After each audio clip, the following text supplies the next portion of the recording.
Dr. Robert Ford. Our speaker is a consulting scientist, future technologist, lecturer in science, fact, and science fiction writer. He's a partner and chief scientist of Tethers Unlimited. It's my pleasure to introduce Dr. Robert Ford.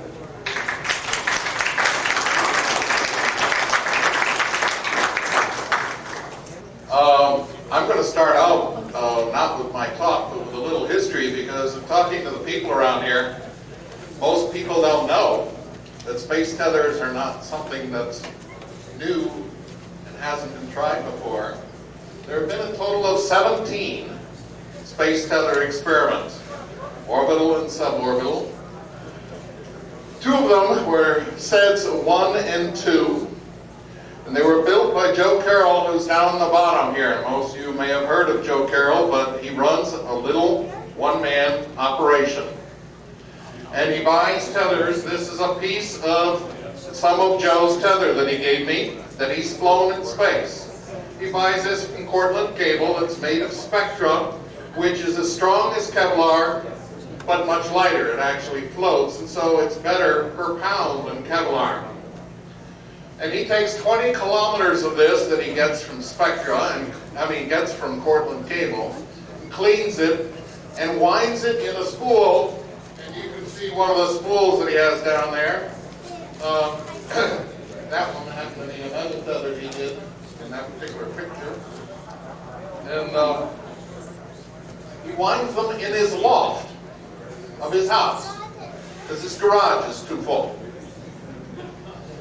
He then delivers them to NASA, and NASA puts the electronics on them and hands them to the Air Force, and the Air Force puts them on GPS satellites, and after the upper stage of a GPS satellite, and after the GPS satellite has gone off, why then he deploys a package from the upper stage, which has been left behind, on the end of a 20-kilometer long tether, made like this.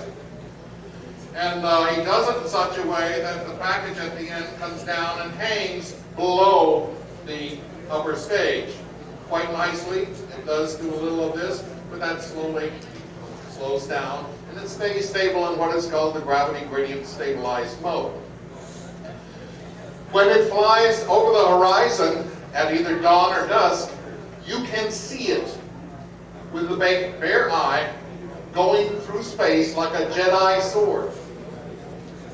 Now the first one he did, he only left it up there one day, and what he did was demonstrate that he could deploy it and wait till he got over Hawaii, and then deliberately cut the tether so that the package on the end re-entered right at Baja, California, where he was waiting with his camera to take a picture as the thing burned up as it came in.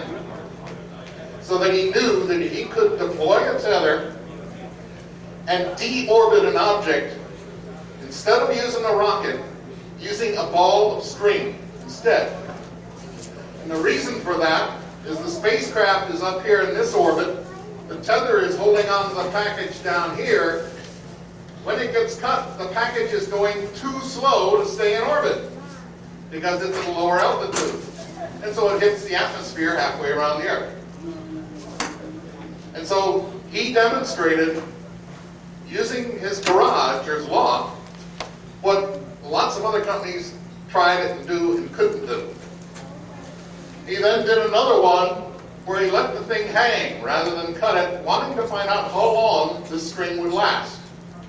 It was calculated that a micrometeorite would hit this tether within 2 weeks. Actually, he was unlucky. It got cut in 4 days.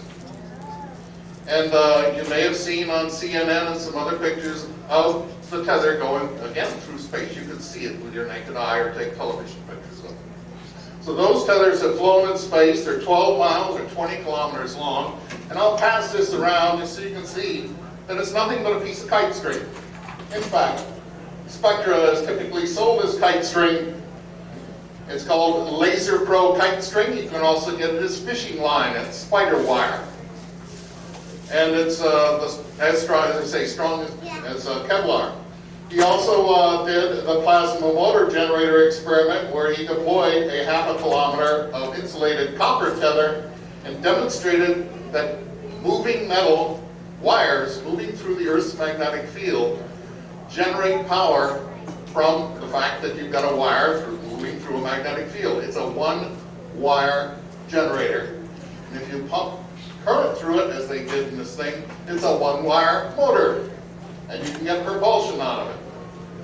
Joe did that experiment before the TSS-1R actually flew, which also demonstrated that this kind of tether, in this case it was 20 kilometers long, it was pushed up from the shuttle, it went up and stayed up, the end of that, and it reached almost its 20-kilometer limit.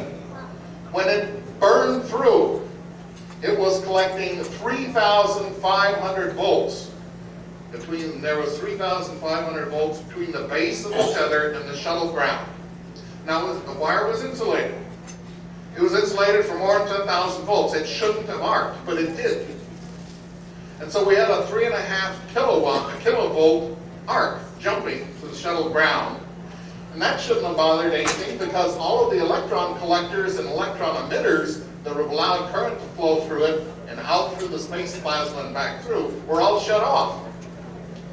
But there wasn't a big fat Italian satellite up here. And the shuttle is a dirty vehicle. And it turns out this thing collected 1.1 amps of current. It was only supposed to collect a few tens of milliamps. It worked much better than anybody had expected. The shuttle worked very well at getting rid of the electrons. It wasn't designed to do that at all. And the electron guns that were on there to shoot the electrons were turned off. And because of the fact that it was pulling 1.1 amps and the voltage is 3,500 volts, that was a 4 kilowatt arc. It melted the wire. It didn't break, it burned through because it was collecting too much power. So we know that that kind of thing is possible, but everybody thinks that experiment was a failure. There is a tether in space right now. Most people don't know this. You can look it up on the website, even though the people that paid for it is the National Reconnaissance Office, which normally keeps things secret. But they paid the National Navy Research Labs to build this thing, which consists of 2 spacecraft with lots of laser retroreflectors on it, and a 4-kilometer tether connecting the 2 of them.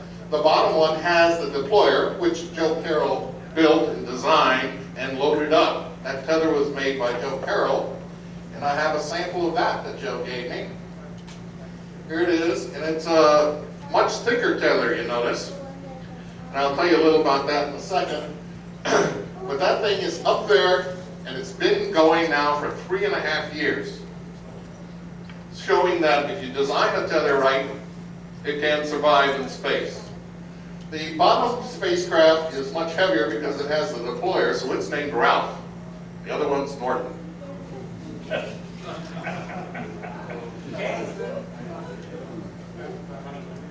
It is. It's being cut all the time, but the thing is that Joe came up with this nifty way of making it. What he did is he made a hollow, at Courtright cable, make a hollow braid of cable. And normally, however, when you pull on a hollow braid, it collapses in. So in order to keep the braid spread out so that when a micrometeorite cuts the first part and creates a plasma ball, it doesn't propagate because the fibers aren't right next to each other, so you don't have a shock wave propagating through it. We think that's why this has survived so long. But the answer is, what he did is he went down to his wife's local sewing place and got a big ball of yarn, 4 kilometers worth, shipped it to Cortland Cable, and when they made the Spectra tether, they included this household yarn running up the middle. And that keeps it puffed out. If you sort of push on this, you will see the yarn inside. We have designs for tethers that have a predicted lifetime of centuries. I won't get into that right now, but I will be discussing that in my talk on tethers later on tomorrow. There is an experiment that we're a part of Tethers Unlimited Incorporated, is part of this ProSEDS team, which is a propulsion, small expendable tether deployer experiment, which Joe Carroll is, we're going to use one of Joe Carroll's deployers, and part of it's going to be a wire, and then we're going to supply a non-conducting portion that's right now at 10 kilometers. It's going to be a piggyback experiment. It'll be carried out in August 2000 on a Delta II upper stage, which is launching again a GPS. And after it launches, it will deploy the tether upward. It'll be a metal conductor moving through the Earth's magnetic field. It will generate a voltage of the order.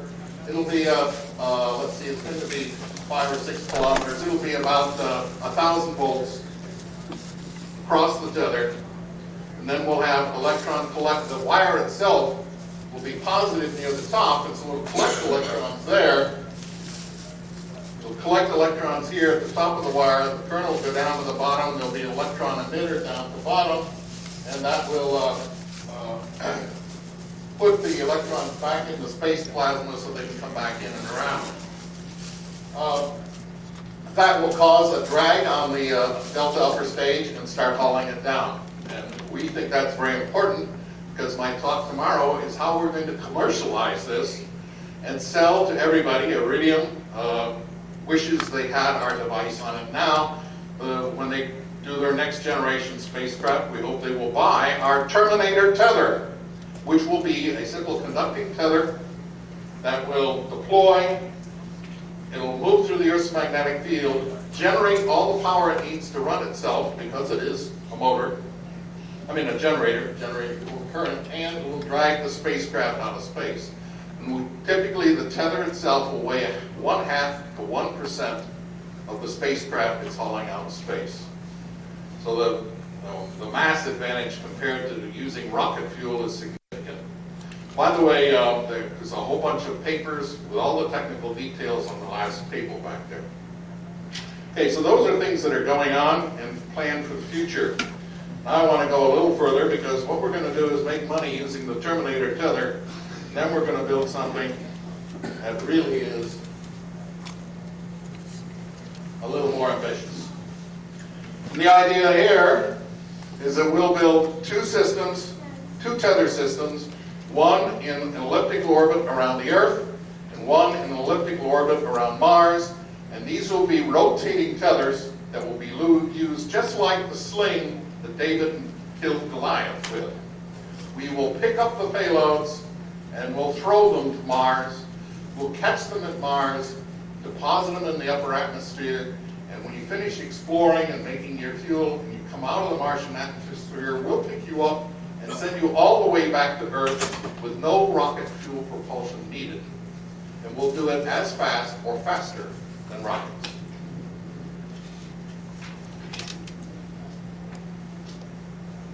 The key to this is a tether that is not only strong, but also is conducting so that we can use it as a motor to pump up the tether and make it rotate and change its orbit. We call this a high-strength electrodynamic force tether, or HEFT. And I've got this problem again. So I will use these to try and hold them down. Will consist of a tether somewhere between 100 and 400 kilometers long. Quite a bit longer and thicker and heavier because it's going to be throwing heavy things. It'll have solar array collectors which will collect power and run the power through a conductor which runs through the strength part of the tether, which will be made of spectra. And it will use a special high-strength tapered survivable Hoyt tether. And that's a design that Robert Hoyt, my partner, came up with of a multi-strand tether, which we'll talk about tomorrow. Again now, we will collect power, run it through the conducting part of the tether, push against the Earth's magnetic field, and create an electrodynamic force which will push on the tether. And using that technique, after we throw a payload and our tether has slowed down, we can spin it up and get it back to where it was before it threw the payload. its orbit will have dropped because it threw something to Mars. And we can also, by pulsing the tether at the right time, we can raise the orbit. So we can not only spin up, but we can restore the orbit of the tether without using any propellant. No rocket fuel. We pushed against the Earth's magnetic field, so we don't need fuel to push against. We do need to have a power supply. But we're going to need that for the winch anyway. So that is an important characteristic of the system. And I just lost my pointer, but I'll find it in a minute, and this thing won't curl on me.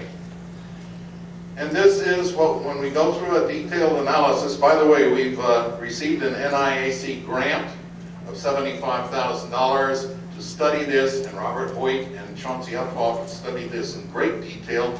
You'll find all the details in the technical paper.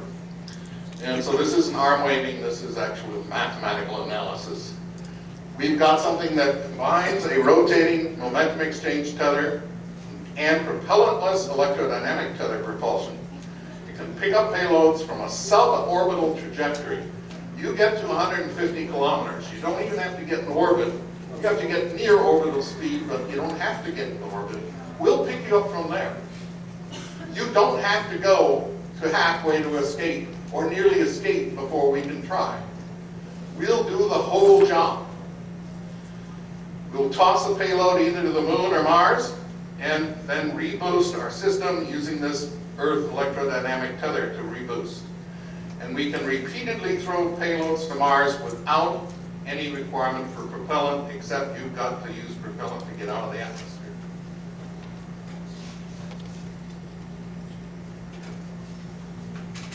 Now our first use for this won't be for Mars, it will be to send payloads to the moon, including tourists. The objective is to make frequent round-trip travel between the low Earth orbit and the lunar surface affordable by minimizing the need for propellant. We can use both the momentum exchange to do the throwing and tether reeling and also electrodynamic interactions to get the propulsion. Now the cislunar tether transport system, I offered to give a whole paper on this, but they asked me to combine it into this one, would have this HEFT facility in the elliptical Earth orbit. It would pick up the payload from LEO and toss the payload to the moon. Around the moon is a lunovator, a rotating tether that catches the payload and sets the payload down on the surface of the moon gently. And it picks up a return payload and tosses the payload down to the elliptical orbit tether, which then puts it in the upper atmosphere, and then you have to use re-entry and rockets to land. Well, you don't need rockets at the moon. The tether will do that for you. And if you get a balanced mass flow, then you don't even need to rework the tethers, reboost the tethers. Payloads coming down will be caught by a tether in its low elliptical orbit and boost it up into its original orbit. So as long as you move the same amount of mass back and forth, you don't need to even reboost the tethers.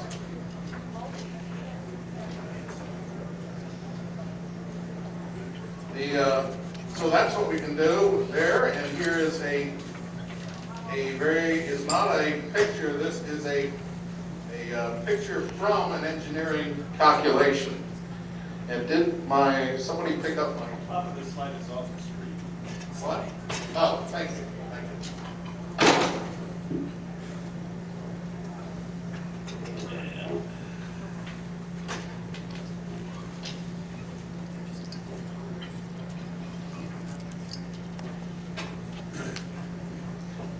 So we will have the HEFT tether here facility. It will put the payload into an initial payload orbit, or we can pick it up if you.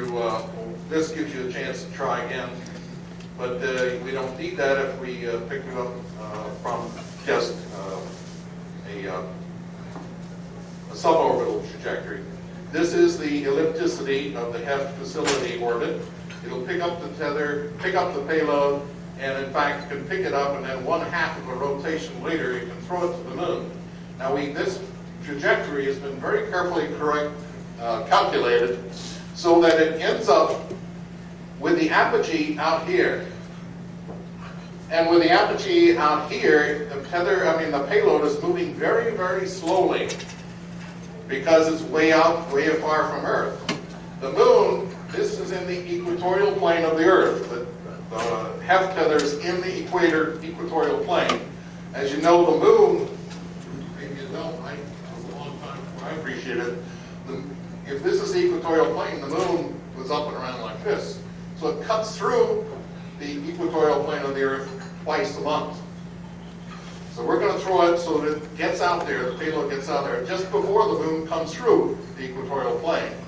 As it approaches right here, the gravity of it will actually stop the payload in space and then pull it back. That's why there's this kink in this curve here, this trajectory, and pull it into a polar orbit around the moon.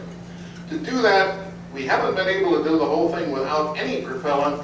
We just need 22 meters a second, which is really minuscule. We'll need to do that much just for course correction. That would bring us so it goes under the South Pole, where the Lunovator will pick it up and deposit it on the lunar surface.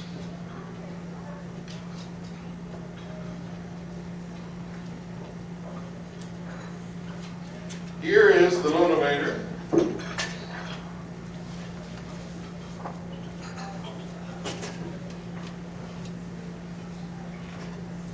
This is a 200-kilometer tether in a low circular orbit around the moon. The orbital velocity is 1.6 kilometers a second, and the initial rotation velocity of the tip of the tether as it rotates is 0.7 kilometers a second. So that means it's orbiting at 1.6 and rotating at 0.7, so the tip of the tether, when it's up, moving in the same direction as the orbit, is moving at 2.3 kilometers a second, which is the speed of the payload as it approaches the moon. So the payload comes in and rendezvous to the end of the tether. And then the tether itself, in this particular one, we were talking about a payload that was 2.5 tons. The tether weighed 11.8 tons, and the central facility, the ballast mass, was 30 tons, made up of tether equipment, but also just plain ballast mass. And that whole thing is all that's needed to catch the payload, and then it adjusts the tip velocity to the orbital speed of 1.6 kilometers a second. Now comes the fun part. We're going to put you right down on the surface of the moon. So you have the payload up here, and then this is going around the moon, and it's moving. This is the center of the space station, and it's at 1.6 kilometers a second. This tip is moving at 1.6 kilometers a second. So as it comes down, this part is moving backwards as fast as this is moving forward, so this is moving at zero velocity with respect to the moon. What it looks like is it looks like it's somersaulting around the moon. And in fact, what we'll want to do is we'll have the thing that holds the payload, the grapple fixture at the end, have its own control of its tether. So that as this thing slowly comes down, we'll have the grapple come out ahead and land on the moon while this thing is not quite overhead. It'll eat tether while it takes its time gently putting the package, crew, or capsule, or whatever on the surface.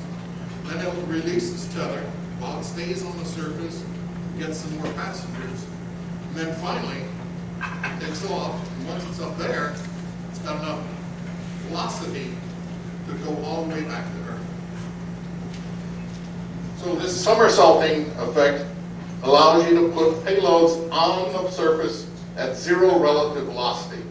And since this thing is in a polar orbit, and you can wait and adjust your rotation, you will visit every point on the moon, and you can deposit the payload anywhere you want to on the lunar surface, just by waiting until it comes around. And of course, you design your mission so that you don't have to wait too long. Now, at the moon, we don't have a magnetic field to repump the system like we do around Earth, so we have to use another technique, which was invented by Jeffrey Landis, who you just finished listening to. Jeff is a consultant to our company. And it's called the tether reeling maneuver. And by just pumping the end of the tether in and out, and adjusting the angular momentum of it, you can slow down the spin speed, spin up the spin speed, and pump the tether from a circular orbit into an elliptical orbit, or if it's in an elliptical orbit, back to a circular orbit, all by just tether pumping.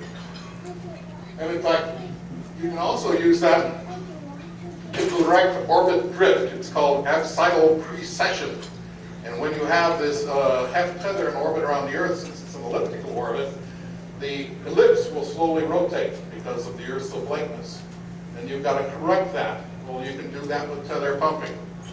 And just by reeling it in and out, and you don't have to reel it very fast.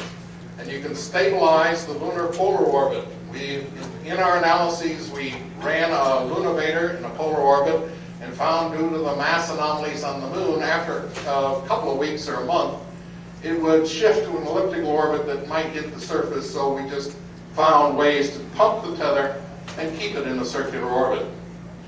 So we can maintain the orbits without propellant.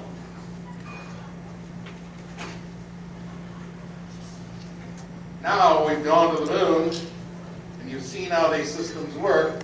Let's go to Mars. When we want to go from Earth to Mars, the old way, Hohmann transfer, is this way. You start out and just go from one circle to a Martian circle, orbit, and that takes you typically 6 months or so. If you want to go faster, you have to use more rocket fuel, and then you come in at a nasty angle and nasty speed. So right now they use aero braking, and it's doable, and you can get there using rockets. But what we found is we can get there on these short trajectories using tethers. And I think the important thing in this diagram is that we're going to have the tethers around Earth. And so we did the analysis assuming that we were around Earth, and we forgot about Mars and the Sun during that part of the analysis. As the tether throws the payload and it gets pretty far away from the Earth, it starts to become under the influence of the Sun. So somewhere around here is a patch point where we have to adjust what we've been calculating accurately so that we put the Sun back in and take into account the fact that in this region the payload is moving through the Sun's gravitational field, not the Earth's. And the Earth, of course, is moving at 30 kilometers a second. I forgot what Mars is, about 25 kilometers a second. And so when it leaves here and we switch, we have to put all of those velocities in. As we get near Mars and Mars starts affecting the trajectory, we have to have another patch point. And after that, we can assume Mars is controlling everything. So we have to figure out trajectories for all of these cases and make them match at each patch point. And the person that did this is my co-author, Jerry Nordley. I thought of this idea on October 31st. Rob Hoyt and I figured out that we could send payloads to the moon using only 2 tethers.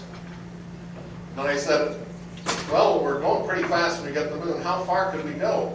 And it turned out, I did a back of the envelope calculation, with present tethers, with present materials, spectrum, which you have in your hands, which you can buy as laser line, spider wire, is all you need to go to Mars.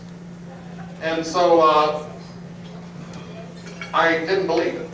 So I asked Jerry Nordley to calculate it, and he not only did a rough calculation, he did an accurate calculation. If you look in the paper, you will find that each of the patch points, he has matched the trajectories to 4 decimal places. And I'm running out of time. I think, I'm sorry. I think the important thing is that you want to look at the diagrams that he has of what happens. Here's the catch at Mars using just tethers. And you notice that these things have 2 circles. That is the circle of the tip of the tether before and after the payload is caught. So he even takes into account the fact that these have finite masses. we can use aero braking and get there faster. And that means you've got to plan your trajectory so you get to this point within a mile. I'll show you that in the next slide. But no, the next slide after this one. This shows you the kind of accuracy that he's able to come up with, where he not only takes into account the fact that the tether rotation speed changes, but the orbit of the tether switches from this high energy elliptical orbit to a low energy orbit when it throws something, and you have it in its low energy orbit, and when it catches a payload, it goes into the high energy orbit. And these are actually shifted in angle with respect to each other. And this shows you it catching and then throwing a payload. And if you look at the numbers, you will find that, as I say, that these things match to 4 decimal places. And these are the times. This is the mean thing. Use 2 tethers, each in a highly elliptical orbit. We throw payloads back and forth from Mars, and if we use a typical strength for the tether, and the Earth whip tethers and the Mars whip tether each weigh 15 times the payload they're throwing, we can throw from tether to tether in 156 days. If we go a little heavier, use more ballast mass, put more into the tether, then we can throw the thing harder, and we can get to 130 days. And if we use aero braking, we can go to Mars in 90 days. Thank you very much.